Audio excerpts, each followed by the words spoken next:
آج میں مینار پاکستان آیا ہوں جہاں پہ شہید امت کانفرنس کی جا رہی ہے، جو رہبر معظم شہید کے حوالے سے کانفرنس کی جا رہی ہے۔ یہاں پہ اسٹیج میں اہل تشیع علماء بھی ہیں، اور اس کے ساتھ ساتھ جو سب سے اچھی بات ہے یہاں پہ اہل سنت علماء بھی موجود ہیں، بڑے بڑے پیر موجود ہیں، علماء موجود ہیں۔ اس کانفرنس کا مقصد ہے اتحاد امت پر، اتحاد امت پر عوام کو متحد کرنا، علماء آپس میں بیٹھے اتحاد امت پر بات کریں۔ سید جواد نقوی صاحب جن کا اکثر وہ اپنے مدرسوں میں، اپنے مدرسے میں اتحاد امت کانفرنس بلاتے ہیں، اتحاد امت کے حوالے سے، سیمینار کے حوالے سے آپ سٹیج پر دیکھ رہے ہیں۔ میں کیمرہ مین کو کہوں گا،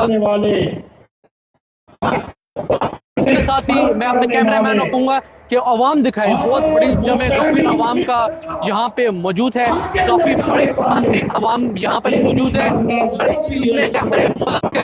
رہبر معظم شہید کے حوالے سے کوئی گلگت بلتستان سے ہے،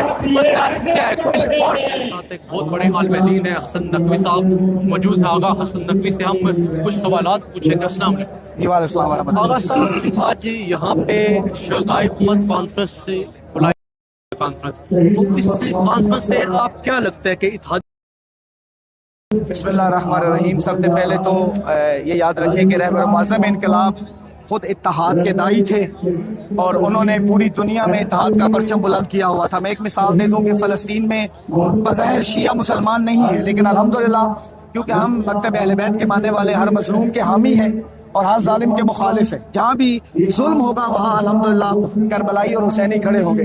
اس لیے رہبر معظم انقلاب جو تھے وہ اتحاد کے داعی تھے، اور ابھی آپ کو یہ منظر نظر آ رہا ہے، آپ کو پتہ ہے کہ الحمدللہ یہاں پر پاکستان بھر سے مومنین، یعنی اہل سنت بھی اور اہل تشیع بھی پورے پاکستان سے اکٹھے ہوئے، اور بلا تفریق اس وقت رہبر کے اس مقام میں موجود ہیں۔ شیعہ تنظیمیں، ملی تنظیمیں، اس کے علاوہ جو ہماری اہل سنت کی تنظیمیں ہیں ان کے نمائندگان بھی ابھی انشاءاللہ تشریف لائیں گے، وہ خطابات بھی کریں گے۔ اور ابھی یہ منظر آپ کو نظر آ رہا ہے الحمدللہ کہ یہ پروگرام بھی اور والا سید علیہ بزرگوار کی ذات بھی، ان کی شہادت بھی امت کے درمیان اتحاد کا باعث بنی۔ جی بالکل آغا صاحب، جیسے رہبر معظم شہید ہوئے دنیا سے گئے، آپ یہ سمجھتے ہیں ایران جو سعودی عرب اور دبئی میں حملے کر رہا ہے، کیا اس سے اتحاد امت کو نقصان نہیں ہوگا؟ اگر عرب ممالک یہ چاہتے ہیں کہ ایران ان پر حملہ نہ کرے یا ان کے ملک کے اندر حملہ نہ کرے، تو امریکہ کو اس کام سے روکے۔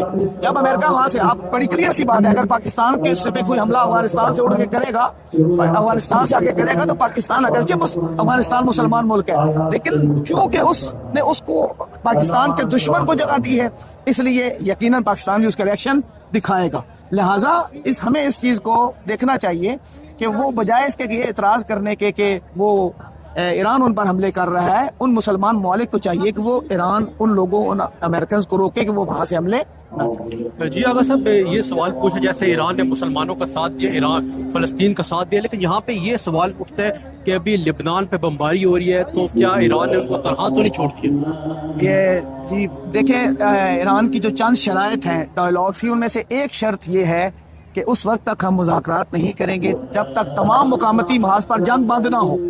اور آخری حملہ جو ایران نے کیا ہے وہ لبنان پر حملے کی وجہ سے کیا ہے، انہوں نے ایران پہ حملہ نہیں کیا تھا، لبنان پر حملہ ہوا، جس کے جواب میں ایران نے ان کو وارننگ دی، وارننگ کے باوجود انہوں نے حملہ کیا، اور ایران نے اس کے جواب میں حملہ کیا اور کہا کہ جب تک لبنان میں جنگ بندی نہیں ہوگی ہم ڈائیلاگ کی ٹیبل پہ نہیں بیٹھیں گے۔ انشاءاللہ ایران اپنے مقامتی محاذ کو، چاہے وہ فلسطین کا محاذ ہو، چاہے وہ لبنان کا محاذ ہو، چاہے وہ جہاں کا محاذ ہو، اس کو تنہا نہیں چھوڑے گا، کیونکہ ایران ظالموں کا مخالف اور مظلوم کا حامی ہے، اور اس وقت کا یزید ان مظلوموں کے مد مقابل ہے، اور ایران کی جنگ اس وقت کے یزید سے۔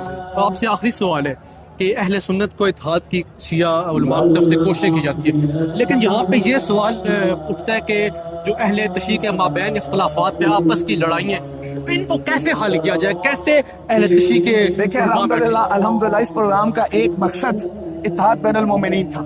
آپ کب سے یہاں تشریف فرما مجھے نہیں اندازہ، یہاں پہ اعلان ہوا کہ جتنی بھی پاکستان میں شیعہ ملی تنظیمیں ہیں، ادارے ہیں، وہ اس پوری کانفرنس کو اون کر رہے ہیں، یعنی پورے کی پوری نمائندگی موجود ہے یہاں، ہر مکتب کے علماء کرام موجود ہیں، ذاکرین موجود ہیں، عزادار موجود ہیں، اور یہ پروگرام آپ کو اتحاد بین المومنین کا ایک منظرنامہ نظر آ رہا ہے. یعنی یہاں اس پوری پاکستان سے الحمدللہ. سید رضا مہندی صاحب موجود ہیں، آپ کا بہت بہت شکریہ، آپ نے ہمیں ٹائم دیا. آج آپ سے سوال پوچھتے ہیں کہ یہاں پہ شہدائے امت کانفرنس بلائی گئی ہے، اتحاد امت.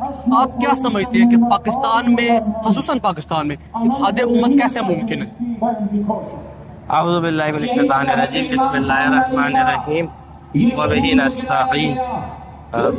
دیکھیے، پاکستان کے اندر اگر ہم دیکھتے ہیں تو ہمیں جو ہے وہ بظاہر بعض جگہ ایسا نظر آتا ہے کہ پاکستانی جو ہیں وہ بٹے ہوئے ہیں مختلف حوالوں سے، مختلف ناموں سے، لیکن یہ اس قوم کی میں سمجھتا ہوں حقیقت نہیں ہے.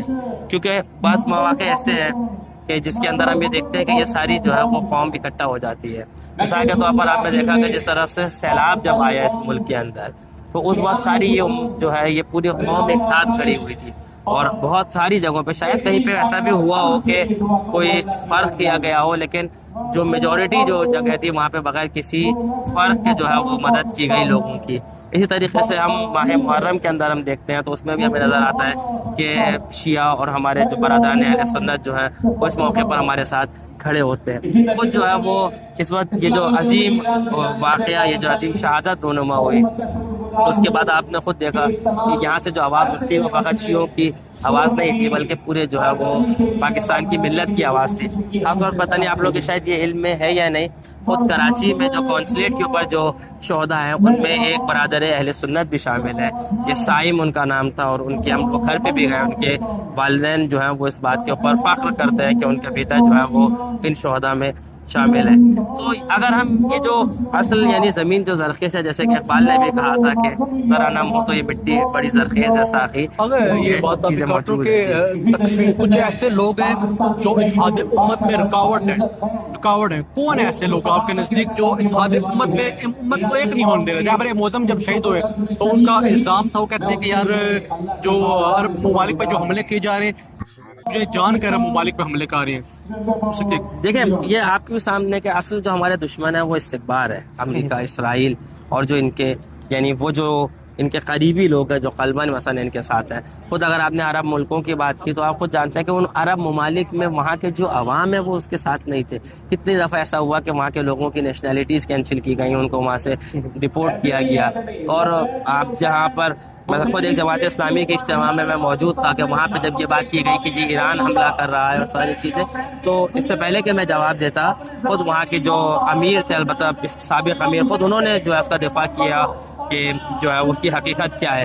تو جو امریکہ اور اسرائیل، اور انہوں نے یقیناً ہر جہاں پہ جو ہے وہ اپنے کچھ افراد تیار کیے ہیں.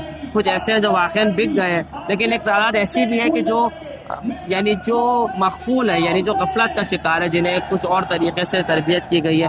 اصل میں ہمارا بھی قصور ہے کہ ہم عوام کے مختلف دھڑوں تک نہیں پہنچ پائے، ہر آبادی تک نہیں پہنچ پائے. حقیقت بہت ساری جگہوں پر واضح نہیں ہے. تعلیم کے بے تحاشا مشکلات ہیں. ان مشکلات کی وجہ سے کچھ ایسی جگہوں پہ ایسے مراکز سے بچوں کو بھیجا جاتا ہے کہ جہاں پہ پھر یہ فکر اس طریقے کی پروان چڑھتی ہے. جی آقا، جیسے یہ کانفرنس بلائی گئی اتحاد امت کے، اتحاد مومنین کے لیے، سب سے پہلے آپ سے ایک اور سوال ہے کہ آپ یہ نہیں سمجھتے کہ پارا چنار میں جو مومنین کا قتل ہو رہا ہے، جو معصوم اہل سنت کا جو قتل ہو رہا ہے، کیا یہ کانفرنس وہاں پہ بلائی جائے اور وہاں پہ امن آ جائے؟ وہاں پہ امن نہیں آ رہا، وہاں پہ قتل عام ہو رہا ہے، مومنین کا قتل عام ہو رہا ہے، معصوم اہل سنت کا قتل عام. کیا اس کو وہاں پہ اتحاد نہیں ہو سکتا؟ نہیں، یقیناً کیوں نہیں ہو سکتا اتحاد. اور وہاں پر بھی آپ جانتے ہیں کہ وہاں پہ جو سنجیدہ علماء ہیں، خود اہل سنت کے علماء اور شیعہ، ان کے جو ہے وہ آپس میں روابط موجود ہیں. وہاں پہ قتل عام ہوتے ہیں، 3-4 مہینے بعد وہ قتل عام ہوتے ہیں. اصل میں مشکل یہ ہے کہ آپ یہ جانتے ہیں کہ وہ ایک ایسا حساس علاقہ ہے کہ جس کو بہت عرصے سے، اب سے نہیں، بہت عرصے سے اس کو بدام رکھنے کی کوشش کی جا رہی ہے. جو عالمی استکبار ہے وہ اپنی ساری توجہ، اپنی بڑی توجہ وہاں پر مرکوز رکھتا ہے کہ وہاں پہ عام نہ ہونے پائے. یہ کانفرنس جو ہے اس کی جو ایک حیثیت ہے